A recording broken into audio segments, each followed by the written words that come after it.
فاسألوا أهل الذكر إن كنتم لا تعلمون۔ علماء و عوام میں حائل خلیج دور کرنے کی ایک منفرد کاوش۔ بسم اللہ الرحمن الرحیم۔ لجنۃ العلماء للافتاء فتویٰ نمبر 270 12 نومبر 2021۔ سوال: مجھے ایک شرعی مسئلہ پوچھنا تھا طلاق سے متعلق۔ 14 اگست کو بحث و تکرار ہوئی فیملیز کے درمیان، جس میں میں بھی بیٹھا ہوا تھا اور میری وائف بھی موجود تھی۔ شکوے شکایات جب بہت زیادہ ہونے لگ گئے اور بحث نہیں سمٹ رہی تھی تو میں نے یہ الفاظ ایک دفعہ کہے کہ مجھے نہیں رکھنی، میری طرف سے ختم۔ یہ کہہ کر ہم لوگ اٹھ گئے۔ کیونکہ ہم لوگ لڑکی والوں کی طرف تھے تو اپنے گھر واپس آ گئے۔ ایک دن گزرنے کے بعد ہی لڑکی والوں کی طرف سے مجھے وکیل کی کال آنے لگ گئی، جس سے میرے والدین کافی پریشان ہوئے، کیونکہ میں دبئی میں مقیم ہوں اور مجھے 20 اگست کو دبئی واپس آنا تھا۔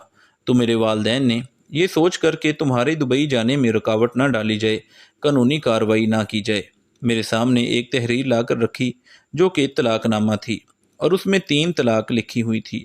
مجھے دستخط کرنے کو کہا، جس کو میں نے یہ کہہ کر منع کیا کہ میں کبھی بھی اپنی طرف سے ختم نہیں کرنا چاہتا، لیکن کیونکہ وہ بہت زیادہ پریشان تھے، انہوں نے کہا کہ تم یہ دستخط کر دو، ہم یہ دستخط تمہاری سیفٹی کے لیے کروا رہے ہیں، نہ ہم یہ طلاق نامہ کسی کو بھیجیں گے نہ بتائیں گے۔ اس کا مقصد صرف اتنا ہے کہ تمہارے دبئی جانے میں کوئی رکاوٹ نہ ڈالی جائے، جس پر میں نے دستخط کر دیے اور کہا کہ میں صرف آپ کی پریشانی کو دیکھتے ہوئے دستخط کر رہا ہوں، لیکن اس تحریر یا طلاق نامے کی کوئی حیثیت یا مرتبہ نہیں۔ جس وقت معاملات خراب ہوئے اس وقت سے اب تک میری وائف امید سے ہے اور 5واں مہینہ چل رہا ہے، اور اگست ہی میں جب میں دبئی پہنچا تو ہم نے آپس میں رجوع کر لیا، لیکن ملاقات نہیں ہوئی کیونکہ وہ پاکستان میں اور میں دبئی میں۔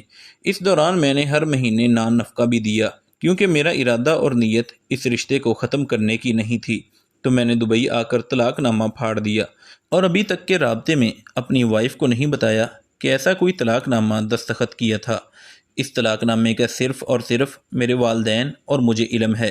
مجھے اور میرے والدین کو اس دستخط کرنے کی شرعی حیثیت کا بالکل بھی معلوم نہیں تھا، اور اگر میرے دبئی آنے کا معاملہ نہ ہوتا تو اس تحریر یا طلاق نامے کا سوال ہی پیدا نہیں ہوتا۔ اس معاملے پہ مجھے شرعی رہنمائی چاہیے تھی، کیونکہ ہم میاں بیوی اگست سے ہی رجوع کرنا چاہتے ہیں، کیونکہ میرے نزدیک اس طلاق نامے کی کوئی حیثیت نہیں تھی اور میری وائف کو اس کا علم نہیں۔ تو آیا یہ صحیح ہے کہ نہیں، اور رجوع کرنے کے لیے ہمیں کیا کرنا چاہیے؟ جواب: الحمدللہ وحدہ والصلاة والسلام علی من لا نبی بعدہ۔ جب کوئی شخص اپنی بیوی کو طلاق دے دے، اور یہ پہلی یا دوسری طلاق ہو، اور بیوی ابھی عدت میں ہی ہو، اس کی عدت ختم نہ ہوئی ہو، یعنی حاملہ ہو تو وضع حمل نہ ہوا ہو، یا پھر اس کے 3 حیض پورے نہ ہوئے ہوں، تو خاوند کے لیے اپنی بیوی سے رجوع کرنا جائز ہے، اور وہ رجوع کے لیے میں نے تجھ سے رجوع کیا یا پھر میں نے تجھے رکھ لیا کہے تو یہ رجوع صحیح ہوگا، یا پھر رجوع کی نیت سے بیوی سے تعلقات قائم کر لینا بھی رجوع ہی تصور ہوتا ہے۔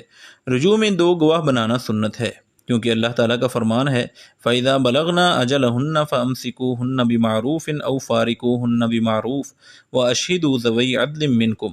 جب وہ عورتیں اپنی عدت پوری کرنے کے قریب پہنچ جائیں تو انہیں یا تو قاعدے کے مطابق اپنے نکاح میں رہنے دو، یا پھر دستور کے مطابق انہیں اپنے سے الگ کر دو، اور آپس میں 2 عادل شخصوں کو گواہ بنا لو۔ لیکن اگر پہلی یا دوسری طلاق ہو اور بیوی کی عدت ختم ہو جائے تو پھر نیا عقد نکاح کرنا ضروری ہے، اور اس کا طریقہ وہی ہے جو عموماً نکاح کا ہوتا ہے کہ ولی کو نکاح کا پیغام دے کر اس سے رشتہ طلب کرے گا، اور جب ولی اور عورت رضامند ہو تو پھر نئے مہر کے ساتھ گواہوں کی موجودگی میں عقد نکاح ہوگا۔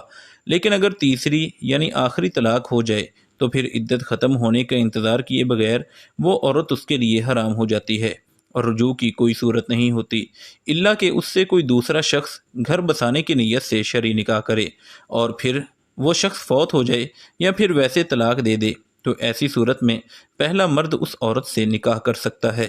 اللہ سبحانہ و تعالیٰ کا فرمان ہے فَإِن طَلَّقَهَا فَلَا تَحِلُّ لَهُ مِن بَعْدُ حَتَّى تَنكِحَ زَوْجًا غَيْرَهُ، اور اگر وہ اسے تیسری طلاق دے دے تو وہ اس کے بعد اس کے لیے اس وقت تک حلال نہیں ہوگی جب تک کہ وہ کسی دوسرے شخص سے نکاح نہ کر لے۔ یہاں ایک اور بات سمجھنے کی ضرورت ہے کہ طلاق کی دو قسمیں ہیں، صریح اور کنایہ۔ پہلی قسم جس میں واضح طور پر لفظ طلاق بولا جاتا ہے وہ طلاق ہو جاتی ہے چاہے نیت نہ بھی ہو، جبکہ دوسری قسم جس میں تم آزاد ہو، اپنے گھر چلی جاؤ، یا مجھے نہیں رکھنا، میری طرف سے ختم وغیرہ کے الفاظ بولے جاتے ہیں تو یہ خاوند کی نیت پر منحصر ہے۔ اگر وہ واقعتاً طلاق کی نیت سے اس قسم کے الفاظ بولے تو یہ طلاق ہو جاتی ہے، جیسا کہ نبی کریم صلی اللہ علیہ وسلم نے جونیا عورت کو کہا تھا، الحقی بأہلک، اپنے گھر والوں کے پاس چلی جاؤ۔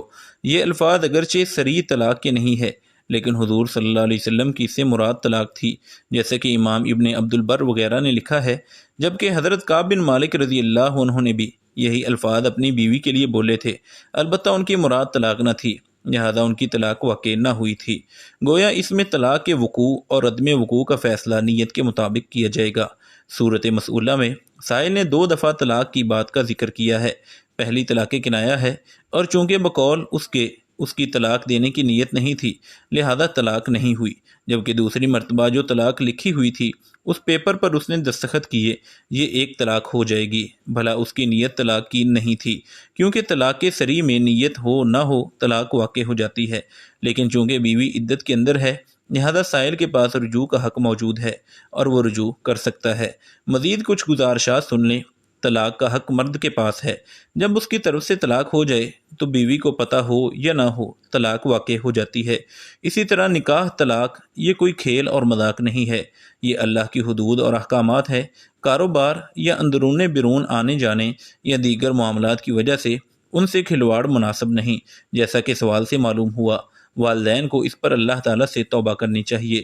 جس طرح دنیا میں رہنے کے لیے دنیا کے متعلق جاننا ضروری ہے، اسی طرح شرعی احکامات و معاملات کو سیکھنا بھی ضروری ہے تاکہ ہم خلاف شریعت کاموں سے بچ سکیں۔ یہ بات بھی ذہن میں رکھیں کہ دنیا میں رہتے ہوئے اونچ نیچ ہو جاتی ہے، فیملی میں مسائل ہو جاتے ہیں، لیکن اس کا حل یہ نہیں ہوتا کہ انسان آپے سے باہر ہو کر طلاق تک پہنچ جائے۔ ان سب مسائل و معاملات کو ٹھنڈے دل اور ہوش سے دیکھنا چاہیے۔ اللہ تعالیٰ آپ کو خوش و خرم رکھے اور مشکلات و معاملات آسان فرمائے۔ وآخر دعوانا ان الحمد للہ رب العالمین۔ مفتیان کرام فضیلت الشیخ ابو محمد عبد الستار حماد حفظہ اللہ، فضیلت الشیخ عبد الحلیم بلال حفظہ اللہ، فضیلت الشیخ جوید اقبال سیالکوٹی حفظہ اللہ، فضیلت الدکتور عبد الرحمن یوسف مدنی حفظہ اللہ، فضیلت الشیخ سید مجتبی سعیدی حفظہ اللہ، فضیلت الشیخ ابو عدنان محمد منیر قمر حفظہ اللہ، فضیلت الشیخ حافظ عبد الرؤوف صندو حفظہ اللہ، فضیلت الشیخ ابو محمد ادریس اثری حفظہ اللہ۔ العلماء، علماء و عوام میں حائل خلیج دور کرنے کی ایک منفرد کاوش۔